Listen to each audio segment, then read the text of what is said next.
ನಮಸ್ಕಾರ. ನಾನು B ಚಂದ್ರಚಂದ್ರ lake ಹತ್ರ ಇದ್ದೀನಿ. ಇದಕ್ಕೆ ಮುಂಚೆ ಅಮೆಜಾನ್ ಲೇಕ್ ಅಂದ್ಬಿಟ್ಟು ಶೀರ್ಷಿಕೆ ಅಡಿ ಒಂದು ವಿಡಿಯೋ ಮಾಡಿದ್ದೆ ಸುಮಾರು ವರ್ಷಗಳ ಹಿಂದುಗಡೆ. ಇದು ನೋಡ್ಬೋದು, ಯಾವುದೇ ಒಂದು ಕೆರೆ ಕುರುಗುಳುದಿಲ್ಲ, ಎಲ್ಲ ಕುರ್ಚುಲು ಗಿಡಗಳು ಬೆಳ್ಕೊಂಡು ಒಂದು ತುಂಬ ಅಧೋಗತಿಗೆ ತಲುಪಿದೆ ಈ ಕೆರೆ.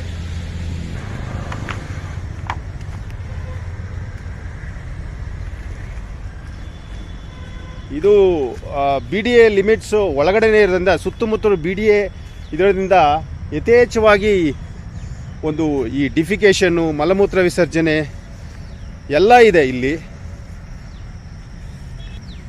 ಈ ಪೂರ್ಣ ಪ್ರಮಾಣದಲ್ಲಿ ನೋಡಿದಾಗ ಕೆರೆ ಅನ್ನೋ ಕುರುಹು ಇಷ್ಟೇ ಇರೋದು. ನಿಮಗೆ ಒಂದು 4 ಕುಂಟೆನೇ ಇರೋದಿದು. ಮಿಕ್ಕಿದ್ದೆಲ್ಲನೂ ಕುರ್ಚುಲು ಗಿಡಗಳಿಂದ ತುಂಬಿಕೊಂಡಿದೆ. ಇಲ್ಲಿ ನೋಡ್ಬೋದು, ಈ ಕುರ್ಚುಲು ಗಿಡಗಳಿಂದ ತುಂಬಿಕೊಂಡು ಈ ಕೆರೆ ಅನ್ನೋ ಒಂದು ಮನಸ್ಥಿತಿನೇ ಇಲ್ಲದೇ ಇರೋ ರೀತಿ ಇದೆ. ತುಂಬ ಮಲಮೂತ್ರ ವಿಸರ್ಜನೆಗೆ ಒಂದು ಜಾಗ ಆಗಿದೆ ಇಲ್ಲಿ.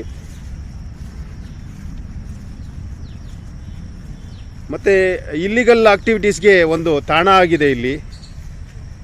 ಒಂಥರ ಒಂದು ಕಾಡಿನ ಪರಿಸ್ಥಿತಿ ಇದೆ ಕೆರೆ ಇದು ಇಲ್ಲಿ. ಯಾಕಂದರೆ ಕುರ್ಚುಲು ಕಾಡು ಅಂತ ಹೇಳ್ಬೋದು ಈ ಕೆರೆನ. ಸೊ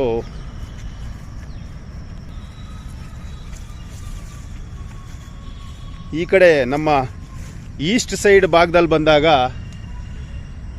ಇದೊಂದು, ನಾನು ಕೆರೆ ಒಳಗಡೆನೇ ಇದ್ದೀನಿ. ಸೊ ನೀವು ಯೋಚಿಸ್ಬೋದು ಯಾವ ಥರ ಇದು ಕೆರೆ ಒಂದು ಇದೆ ಅಂತ.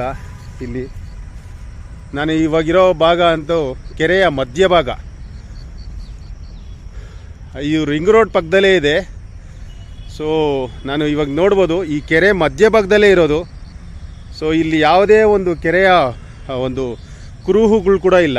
ನಿಮ್ಮ ಅಲ್ಲೊಂದು 3 ಮತ್ತು 4 ಕುಂಟೆ ಜಾಗ ಬಿಟ್ಟರೆ ಯಾವುದೇ ಕುರುಹುಗಳು ಸಿಗಲ್ಲ ಇಲ್ಲಿ.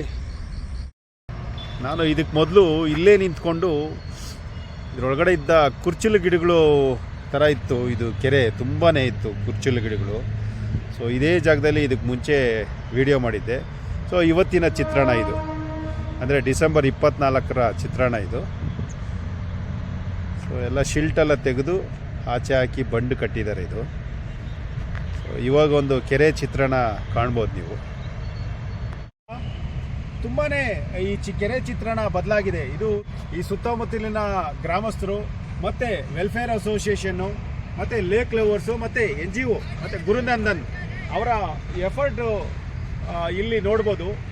ನಮ್ಮ ವಾಲಂಟಿಯರ್ ಉದ್ದೇಶನೇ ಅಷ್ಟು, ಈ ಕೆರೆಗಳನ್ನ ಪುನರ್ಜೀವನಗೊಳಿಸಬೇಕು ಮತ್ತು ನಮ್ಮ ಬೆಂಗಳೂರು ಲೇಕ್ನ ಮರಳಿ ಗ್ಲೋರಿನೆಸ್ ಏನಿದೆಯೋ ಅದನ್ನ ವಾಪಸ್ ಪಡಿಬೇಕು ಅನ್ನೋ ಉದ್ದೇಶನೇ ನಮ್ಮದು.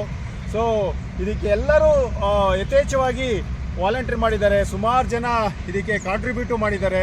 ಎಲ್ಲರಿಗೂ ಅಭಿನಂದನೆ ಸಲ್ಲಿಸ್ತಾ ಇವತ್ತು ನಾವು ನೋಡೋಣ. ನೋಡಿ ಎಷ್ಟು ಚೆನ್ನಾಗಿ ನಮ್ಮ ಉದ್ದೇಶ ಇವತ್ತು ಈಡೇರಿದೆ.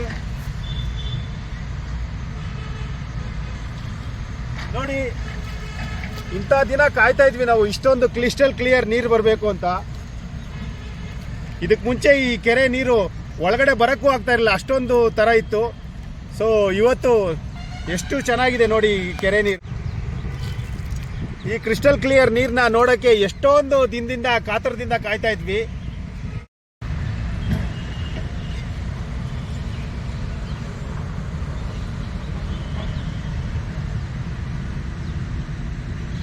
ನೋಡ್ಬೋದು, ನೀರು, ಮಳೆ ನೀರು ನಿಂತ್ಕೊಂಡು ಸುಮಾರು ವರ್ಷ ಆಗಿತ್ತು.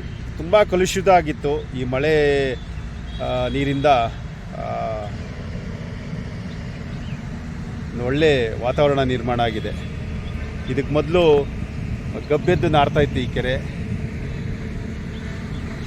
ಸೊ ನೋಡ್ಬೋದು, ಆ ಕ್ರಿಸ್ಟಲ್ ಕ್ಲಿಯರ್ ನೀರನ್ನ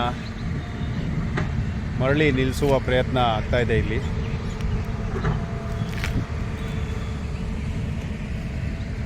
ಸೊ ಇಲ್ಲೇನಿತ್ತೋ ಈ ಕುರ್ಚುಲು ಕಾಡುಗಳು ಎಲ್ಲ ತೆಗೆದು ಇಲ್ಲೇನು ಇಲ್ಲಿಗಲ್ ಆಕ್ಟಿವಿಟೀಸ್ ನಡೀತಾ ಇತ್ತು, ಡೆಬ್ರಿಸ್ ಡಂಪಿಂಗ್ ನಡೀತಾ ಇತ್ತು, ಗಾರ್ಬೇಜ್ ಡಂಪಿಂಗ್ ನಡೀತಾ ಇತ್ತು.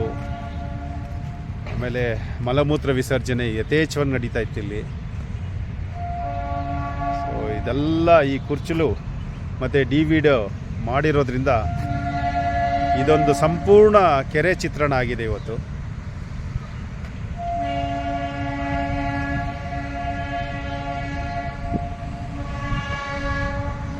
ಈ ಕೆರೆ ಗೆ ಸಂಬಂಧಪಟ್ಟಂತೆ ಸುಮಾರು ಎಲೆಕ್ಟೆಡ್ ರೆಪ್ರೆಸೆಂಟೇಟಿವ್ಗಳನ್ನ ಮತ್ತು ಲೋಕಲ್ ಲೀಡರ್ಸ್ನ ಮತ್ತು NGOsಗಳನ್ನ ಎಲ್ಲ ಸುಮಾರು ಮಾತಾಡಿದ್ವಿ ಈ ಕೆರೆನ ಪುನರ್ಜೀವನಗೊಳಿಸಬೇಕು ಅಂತ. ಸೊ ಇವತ್ತು ಖುಷಿಯಾದ ವಿಚಾರ, ಕೆರೆ ಒಂದು ಅಭಿವೃದ್ಧಿಯತ್ತ ಸಾಗಿ ಈ ಕೆರೆ ಮರುಜೀವ ಪಡ್ಕೊಂಡಿದೆ. ಅಂದರೆ ಕುರ್ಚಿಲ್ ಕಾಡುಗಳಿದ್ದ ಅಂಥ ಕೆರೆ ಇವತ್ತು ಒಳ್ಳೆ ನೀರು ಬಂದು ಇವತ್ತು ಒಳ್ಳೆ ಕೆರೆ ನಿರ್ಮಾಣ ಆಗಿದೆ. ಸೊ ಈ ಸುತ್ತಮುತ್ತಲಿನ ಗ್ರಾಮಸ್ಥರಿಗೆ ಮತ್ತು NGOಗಳಿಗೆ ಮತ್ತು ಎಸ್ಪೆಷಲಿ ಲೇಕ್ ವಾಲಂಟಿಯರ್ಸ್ಗೆ ಮತ್ತೊಮ್ಮೆ ಧನ್ಯವಾದಗಳು. ಕೆರೆಗಳು ಯಾವತ್ತೂ ಮಲಿನಗೊಳ್ಳಬಾರ್ದು, ಪರಿಸರ ಉಳಿಬೇಕು ಮತ್ತು ಎಸ್ಪೆಷಲಿ ಬೆಂಗಳೂರಿನ ವೆದರ್ನ ಮರಳಿ ವಾಪಸ್ ತರಬೇಕು. ಈ ಕೆರೆಗಳು ಉಳಿಸೋ ಮುಖಾಂತರ ಆಗಿರ್ಬೋದು ಮತ್ತು ಗಿಡಗಳು ಉಳಿಸ್ಕೊಳ್ಳೋ ಮುಖಾಂತರ ಆಗಿರ್ಬೋದು. ಸೊ ಅದೇ ನಮಗೆ ಅಂದರೆ ಕೆಂಪೇಗೌಡರಿಗೆ ನಾವು ಕೊಡುವಂಥ ಕಾಣಿಕೆ. ನಮಸ್ಕಾರ, ಧನ್ಯವಾದಗಳು.